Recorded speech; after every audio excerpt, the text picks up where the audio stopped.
The first time I realized I hated him was the same moment I realized I couldn't stop watching him. Funny how that works, isn't it? You tell yourself it's competition. Nothing more, just two guys battling for recognition in the same office, but deep down, every glare and every smirk carries something far more dangerous. His name was Ethan Carter. The golden boy.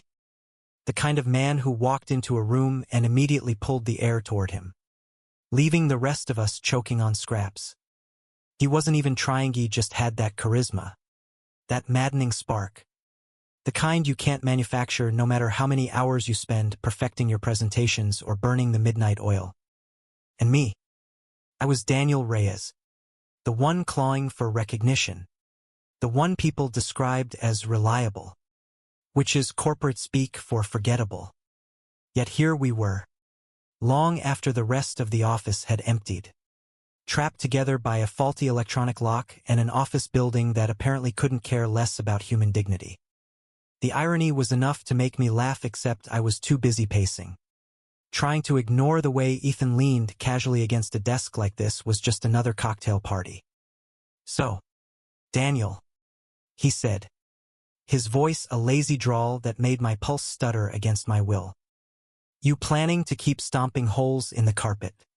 Or are you going to sit down before you collapse?" I shot him a glare sharp enough to cut glass. Not all of us are comfortable wasting time. Wasting time? He smirked, tilting his head. "Newsflash, the lock's jammed. Unless you've got secret locksmith skills. We're not going anywhere tonight. Might as well get comfortable." And that was Ethan. Infuriating. Always calm. Always smug. Always standing on some invisible pedestal. But behind my irritation, there was this pull. Like a string wound tight between us. Snapping every time his gaze lingered a second too long. I sat on the edge of my desk, running a hand through my hair, trying to shake the tension. But of course, Ethan had to notice. He always noticed. "Tough day?" he asked, softer this time. His voice had shed its arrogance, and that startled me more than I cared to admit. "Just another day," I muttered. "Another round of you stealing the spotlight." His brows arched. "You really think I'm out to steal it from you? Don't play dumb." I laughed bitterly. Every project, every pitch we're always neck and neck. And somehow, you always come out on top. Ethan's smirk faded, replaced by something unreadable. For a second, silence stretched between us, thick enough to choke on. He finally pushed off the desk and walked closer, stopping just a step away. I felt the heat of his presence, a subtle reminder of how much taller he was, how his confidence filled the room. "Daniel," he said quietly, "did it ever occur to you that maybe I admire you as much as you resent me?" I froze. My heart thudded in my chest, refusing to believe what I'd just heard. "Admire me? You've got to be kidding." "I'm not." His gaze locked onto mine, steady and unflinching. "You work harder than anyone in this office. You don't settle. You fight for every inch. And yeah, maybe I tease you. Maybe I push you, but it's because I know you can take it. Because you make me better just by being here." The words landed like a punch to the gut. I wanted to laugh, to call him out on whatever game he was playing. But his eyes held no trace of mockery. Only sincerity. Only something I didn't dare name. I swallowed hard, suddenly hyper-aware of the silence of the empty office. The glow of computer monitors cast shadows across his face, highlighting the sharp line of his jaw, the faint weariness beneath his charm. For once, Ethan Carter looked human, vulnerable, even. "You," my voice cracked, cleared my throat, hating the tremor. "You can't just say things like that." Why not? He took another step forward. So close now that our knees almost brushed. Because it scares you. Or because you've thought the same thing and can't admit it. The air between us was electric. Humming with everything unsaid. My pulse was racing. My palms clammy. My thoughts a tangled mess of defiance and longing. I should have pushed him away. Should have created distance. But instead, I found myself holding his gaze. Drawn in like a moth to a flame I knew would burn me alive. You're impossible. I whispered. And you, he said, his lips curving into that infuriating half-smile, are lying to yourself. The tension snapped. Not with words, but with silence so heavy it became unbearable. My chest ached with the weight of it, with the truth I had buried for so long. And in that moment, with the city lights flickering beyond the office windows and the night stretching endlessly ahead, I realized I was no longer afraid of being burned. I leaned forward before I could stop myself, just enough that our shoulders brushed. A subtle, dangerous contact. Ethan didn't pull back. He didn't smirk. He just looked at Miral. I looked, and for the first time, I saw the man behind the golden boy mask. And damn it, I wanted him. The hours stretched on. And somewhere between the quiet hum of the air conditioning and the occasional flicker of the overhead lights, the sharp edges between us began to blur. We talked first about work, then about family, then about anything that came to mind. The more Ethan revealed, the more the weight of my bitterness began to feel misplaced. He wasn't perfect. He wasn't untouchable.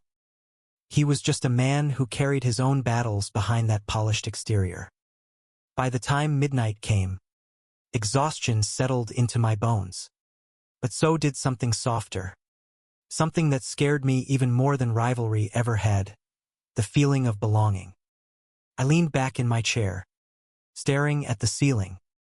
You know, if someone told me this morning that I'd be trapped here with you all night, I would have sworn it was my worst nightmare. Ethan chuckled lowly.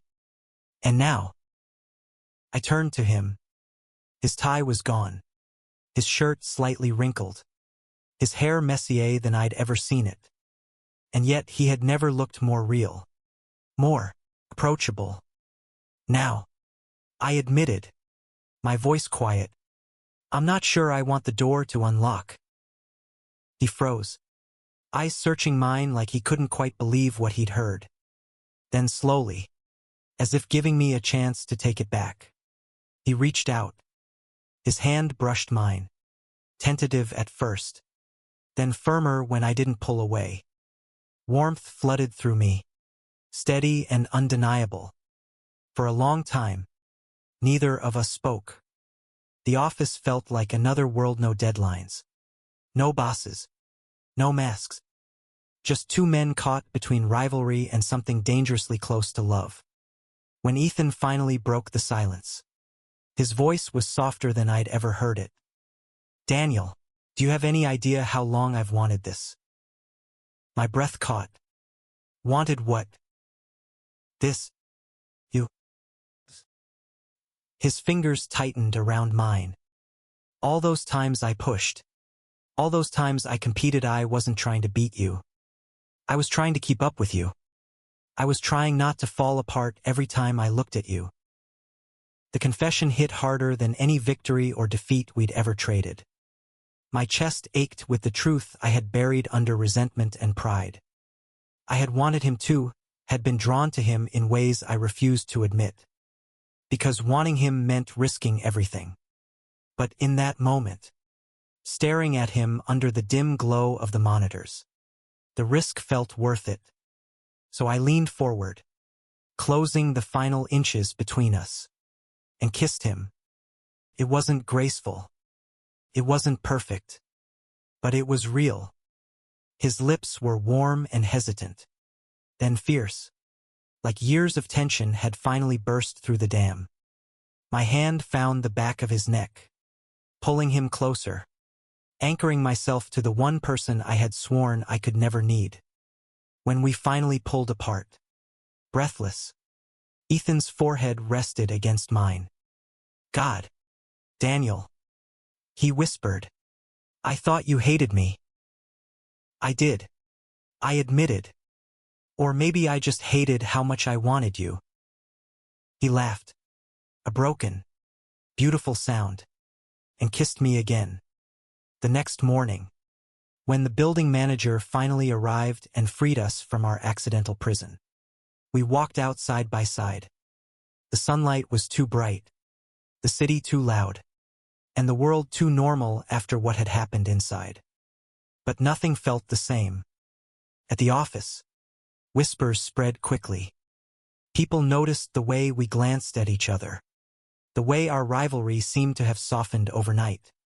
Some teased, some speculated. But for once, I didn't care. For once, Ethan wasn't the golden boy and I wasn't the underdog. We're just two men who had stopped running from what we felt. Weeks turned into months, and the rhythm of our lives shifted. We still competed, still challenged each other in meetings and projects. But now there was laughter where there had once been bitterness. Late nights at the office no longer felt like punishment but like stolen hours. Moments where the world shrank to just the two of us. And sometimes, when I caught Ethan looking at me across the conference room, his expression soft and unguarded, I realized something simple but profound. Admiration and rivalry were two sides of the same coin. And love was what happened when you finally stopped flipping it. It wasn't easy. There were fights, misunderstandings, moments when pride threatened to drag us back into old habits. But every time, Ethan reached for me, and every time, I let him. We learned that vulnerability wasn't weakness, that admitting we needed each other didn't erase who we were. It made us stronger. One late evening, long after everyone else had left, I stood by the office window, watching the city lights flicker below. Ethan came up behind me, wrapping his arms around my waist. His chin rested on my shoulder, and his breath warmed my ear. Remember the night we got stuck here? He murmured. How could I forget? I smiled, leaning back into him. It ruined my life plan.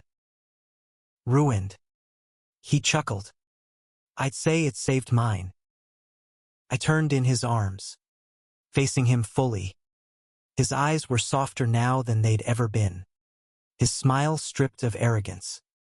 And in that moment, I knew the boy I once hated had become the man I couldn't imagine living without. I love you, Ethan, I said, the words tasting both terrifying and right. His arms tightened, his lips brushing mine in a kiss that carried both promise and peace. I love you too, Daniel. Always. And just like that, the office, once a battlefield, once a prison, became the place where everything began. The place where rivalry turned into love. The place where I finally found home. Thank you for listening. Don't forget to like and subscribe to stay updated with the latest videos.